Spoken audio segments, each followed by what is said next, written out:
महाराष्ट्र राज्य सरकारने आणि महाराष्ट्र राज्याच्या मुख्यमंत्र्यांनी दिनांक 24/9/2025 रोजी विदर्भ राज्याचा दौरा करता करता राज्याचे उपमुख्यमंत्री मराठवाडा विदर्भाच्या दौऱ्यावरती, मुख्यमंत्री नागपूरच्या दौऱ्यावरती आणि अजित पवार उपमुख्यमंत्री, अर्थमंत्री इकडे आपल्या पुण्याच्या सोलापूर, सातारा, सांगली दौऱ्यावरती आपापल्या ठिकाणच्या परिस्थितीचा, शेतकऱ्यांच्या ओला दुष्काळाची पाहणी करण्यासाठी फिरत होते. राज्याच्या मुख्यमंत्र्यांनी ही स्थिती पाहिल्यानंतर राज्याला भरीव मदत जाहीर केली. 2,000 कोटी रुपयाचा भरीव आर्थिक तरतूद भरीव राज्य शेतकऱ्यांना केली. हेक्टरी 7,000 रुपये, हेक्टरी 7,000 रुपये, हेक्टरी 7,000 रुपये हे शेतकऱ्याला मंजूर केले. परंतु आज शेतकरी पुरता उद्ध्वस्त झालेला आहे. शेतकरी पुरता उद्ध्वस्त झाला आहे. तर मला म्हणायचं आहे, महाविकास आघाडीच्या कालावधीमध्ये सरकारच्या मध्ये असलेल्या उपमुख्यमंत्री अजित पवारांनी त्याच्या आधी 15 वर्ष सरकारमध्ये उपमुख्यमंत्री होते. त्या कार्यालयामध्ये त्याच्या आधी 15 वर्षे काँग्रेसच्या सरकारमध्ये उपमुख्यमंत्री होते. त्या कार्यकालामध्ये अजित पवारने भला मोठं सिंचन योजना जाहीर केली. पाणी अडवा, पाणी जिरवा, सिंचन कालवे घडवा.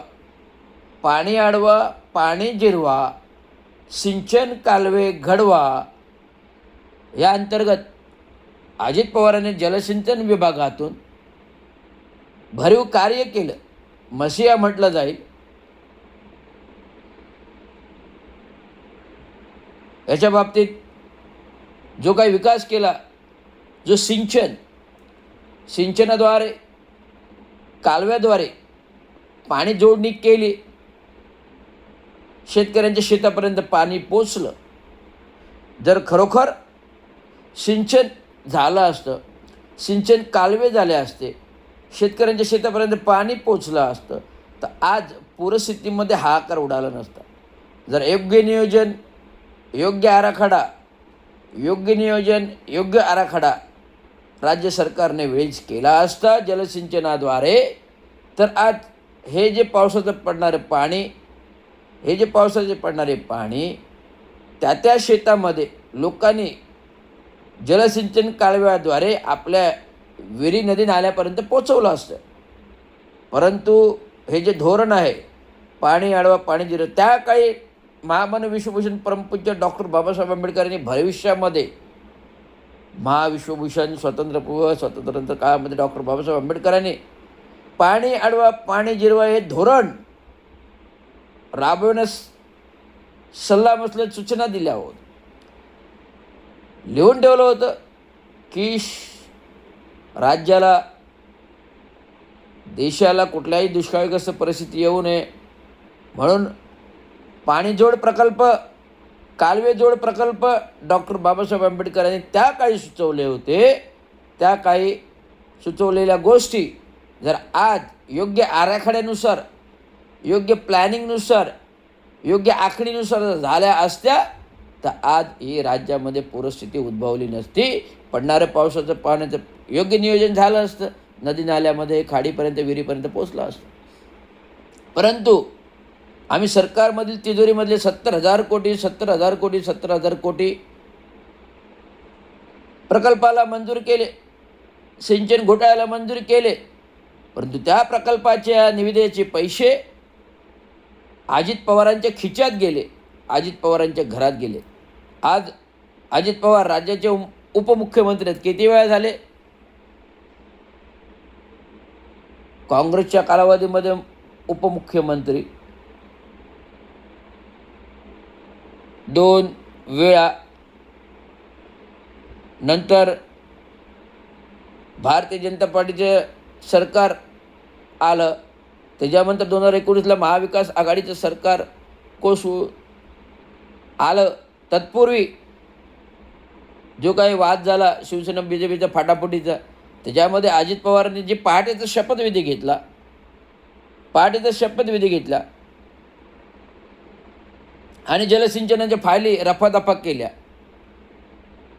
त्यावेळेस ते 3रं नंबरचं उपमुख्यमंत्रीपद होतं. आणि आता 2024च्या निवडणुकामध्ये 4थ्यांदा उपमुख्यमंत्रीपद उपभोगता आहेत.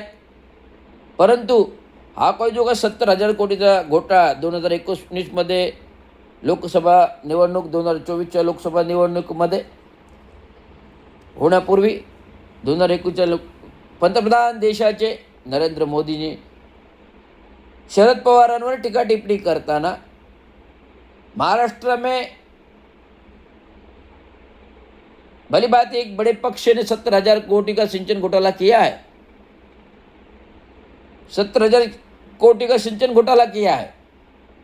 ऐसे ले घोटालेबाज लोगों को सरकार में आना नहीं चाहिए, असे विधान देशाचे पंतप्रधान नरेंद्र मोदी यांनी केले होते. परंतु Bharatiya Janata party BJP RS सरकारने विरोधकांना ज्याच्या ईडीच्या नोटिसा काढल्या, ITच्या नोटिसा आल्या, ईडीच्या नोटिसा आल्या, CIDच्या नोटिसा आल्या, तसं आमची भीती वाढली आणि आम्ही BJP सरकारच्या मांडीवर जाऊन बसलो आणि राज्याचा आता उपमुख्यमंत्रीपद उपभोगतो. म्हणजे ही राज्याची दयनीय अवस्था. लाचार व्हायचं, आपलं भ्रष्टाचार केलेला साप सुधरा करण्याचा, मुख्यमंत्रीपदाच्या उपमुख्यमंत्रीपदाच्या शपथी पहाटेच्या घ्यायच्या, 70,000 कोटी घोटाळ्याच्या फायली रफादफा करायच्या, क्लीन चिट घ्यायची आणि पुन्हा राज्याचे उपमुख्यमंत्रीपद व्हायचं, ही एक शर्मनाक गोष्ट आहे. आणि आज राज्यामध्ये जो काय होतोय तो बळीराजाचा दुष्काळ, ओला दुष्काळ भरडला गेलेला आहे. घरं कोसळली, आज संसार उद्ध्वस्त झाले, शेती उद्ध्वस्त झाली. केवळ तुटपुंजीच्या 2,000 कोटीने शेतकऱ्यांची पुनर्वसन होणार नाही, तर 7,000 होणार नाही, तर